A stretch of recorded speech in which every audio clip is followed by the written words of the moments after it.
on oil. Strange policy. We didn't like that, of course, but we were afraid to do what we normally were doing, which was to send in the military. Instead, we sent in one CIA agent, Kermit Roosevelt, Teddy Roosevelt's relative. And Kermit went in with a few $1 million and was very, very effective and efficient. And in a short amount of time, he managed to get Mossadegh overthrown and brought in the Shah of Iran to replace him, who always was favorable to oil. And it was extremely effective. Mobs overflow Tehran. Army officers shout that Mossadegh has surrendered and his regime as virtual dictator of Iran is ended. Pictures of the Shah are paraded through the streets as sentiment reverses. The Shah is welcomed home. So back here in the United States, in Washington, people looked around and said, wow, that was easy and cheap. So this established a whole new way of manipulating countries, of creating empire. The only problem with Roosevelt was that he was a card-carrying CIA agent, and had he been caught, the ramifications could have been pretty serious. So very quickly at that point, the decision was made to use private consultants to channel the money through the World Bank or the IMF or one of the other such agencies, to bring in people like me who worked for private companies, so that if we got caught, there would be no governmental ramifications.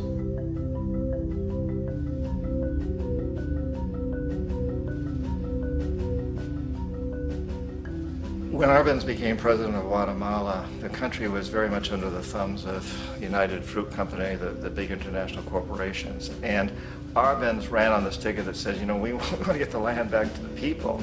And once he took power, he was implementing policies that would do exactly that, give land rights back to the people. United Fruit didn't like that very much.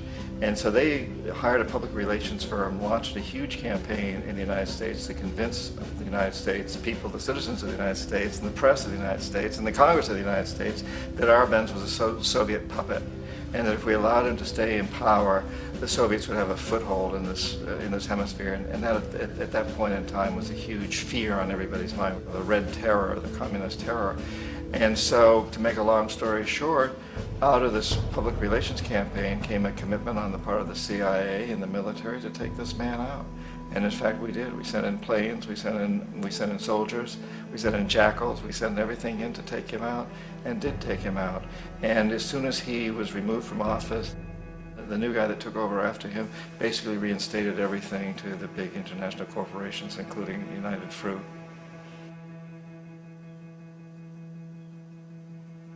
Ecuador for many, many years had been ruled by pro-US dictators, often relatively brutal. Then it was decided that they were going to have a truly democratic election. Jaime Roldos ran for office, and his main goal, he said, as president would be to make sure that Ecuador's resources were used to help the people. And he won, overwhelming, by more votes than anybody had ever won anything in Ecuador. And he began to implement these policies to make sure that the profits from oil went to help the people. Well, we didn't like that in the United States. I was sent down as one of several economic hitmen to change Roldos, to corrupt him, to bring him around, to let him know, you know, okay, you know, you can get very rich, you and your family, if you play our game, but if you continue to try to keep these policies you've promised, you're going to go. He wouldn't listen. He was assassinated. As soon as the plane crashed, the whole area was cordoned off. The only people allowed in were U.S. military from a nearby base and some of the Ecuadorian military. When an investigation was launched, two of the key witnesses died in car accidents before they had a chance to testify.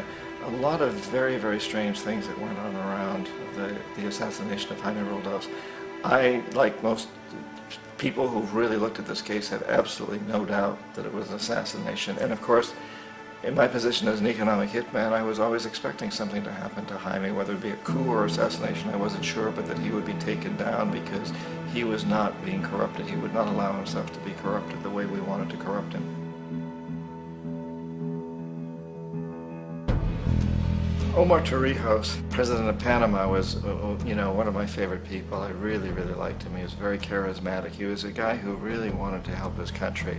And when I tried to bribe him or corrupt him, he said, look, John, he called me Juanito. He said, look, Juanito, I don't need the money. What I really need is for my country to be treated fairly. I need for the United States to repay the debts that you owe my people for all the destruction you've done here. I need to be in a position where I can help other Latin American countries win their independence and be free of this terrible presence from the North that you people are exploiting us so badly. I need to have the Panama Canal back in the hands of the Panamanian people. That's what I want.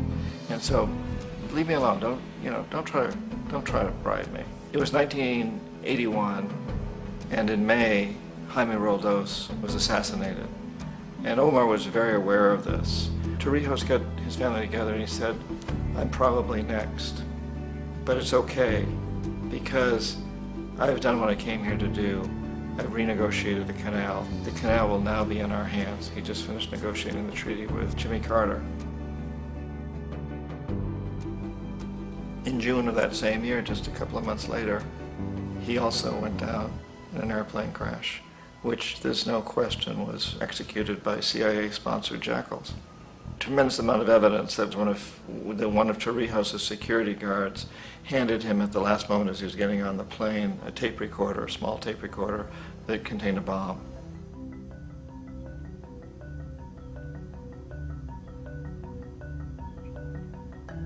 It is interesting to me how this system has continued pretty much the same way for years and years and years, except the economic hitmen have got better and better and better.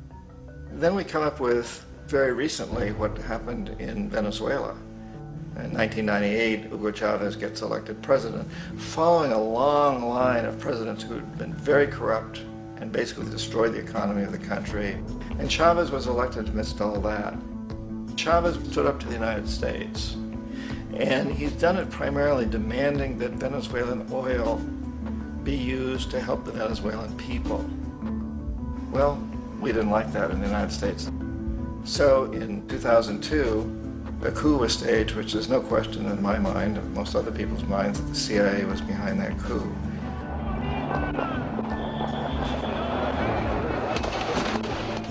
The way that coup was fomented was very reflective of what Kermit Roosevelt had done in Iran, of paying people to go out into the streets, to riot, to protest, to say this Chavez is very unpopular. You know, if you can get a few thousand people to do that, television can make it look like it's the whole country, and things start to mushroom. Except in the case of Chavez, he was smart enough, and the people were so strongly behind him that they overcame it, which was a phenomenal moment in the history of Latin America.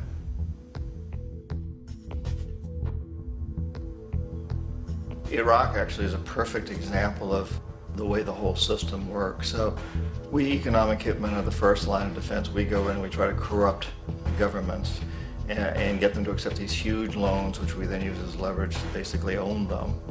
If we fail, as I failed in Panama with Omar Torrijos and in Ecuador with Jaime Roldos, men who refuse to be corrupted, then the second line of defense is we send in the jackals. And the jackals either overthrow governments or they assassinate. And once that happens and a new government comes in, boy, it's going to toe the line, because the new president knows what will happen if he doesn't. In the case of Iraq, both of those things failed. Economic hitmen were not able to get through to Saddam Hussein. We tried very hard. We tried to get him to accept a deal very similar to what the House of Saud had accepted in Saudi Arabia, but he wouldn't accept it. And so the jackals went in to take him out. They couldn't do it. His security was very good. After all, he had one time worked for the CIA. He'd been hired to assassinate a former president of Iraq and failed, but he knew the system. So in '91, we send in the troops and we take out the Iraqi military. So we assume at that point that Saddam Hussein is going to come around. We could have taken him out, of course, at that time, but we didn't want to. He's the kind of strong man we like. He controls his people. We thought he could control the Kurds and keep the Iranians in their border and keep pumping oil for us. And then once we took out his military, now he's going to come around.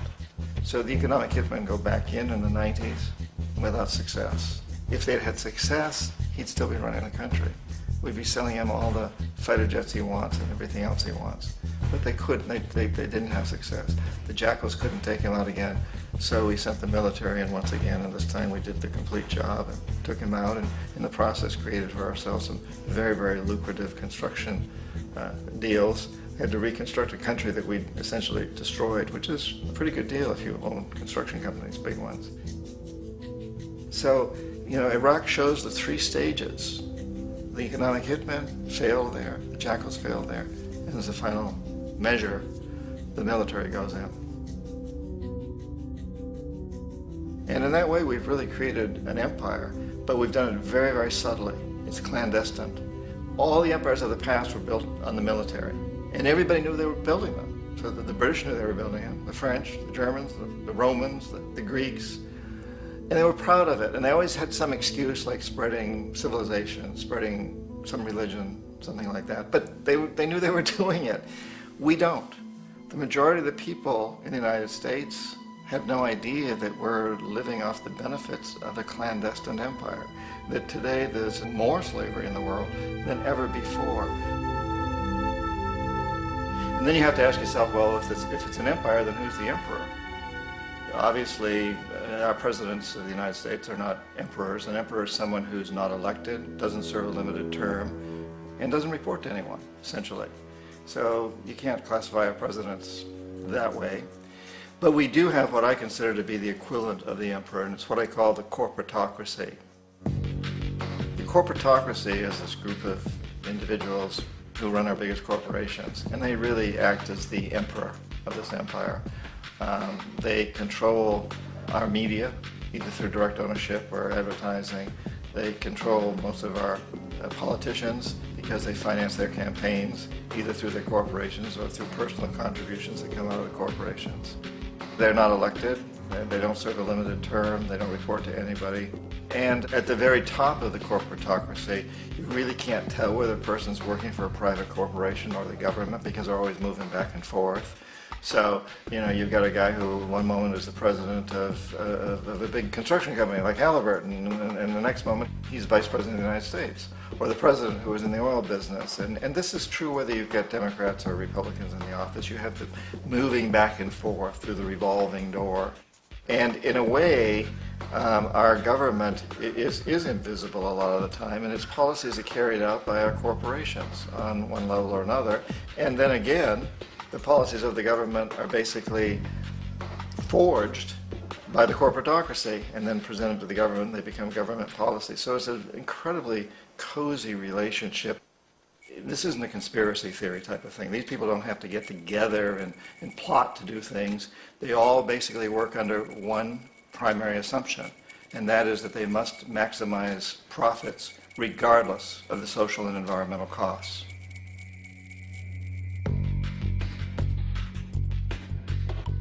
This process of manipulation by the corporatocracy through the use of debt, bribery, and political overthrow is called globalization. Just as the Federal Reserve keeps the American public in a position of indentured servitude through perpetual debt, inflation, and interest, the World Bank and IMF serve this role on a global scale. The basic scam is simple.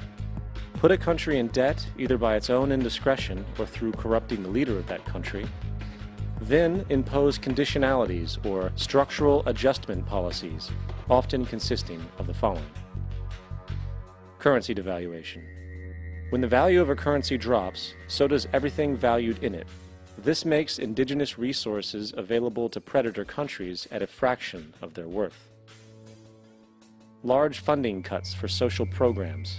These usually include education and healthcare, compromising the well-being and integrity of the society, leaving the public vulnerable to exploitation. Privatization of state-owned enterprises. This means that socially important systems can be purchased and regulated by foreign corporations for profit.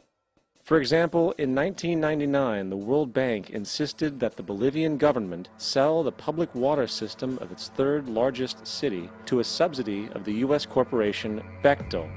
As soon as this occurred, water bills for the already impoverished local residents skyrocketed. It wasn't until after a full-blown revolt by the people that the Bechtel contract was nullified. Then there is trade liberalization. or the opening up of the economy through removing any restrictions on foreign trade. This allows for a number of abuses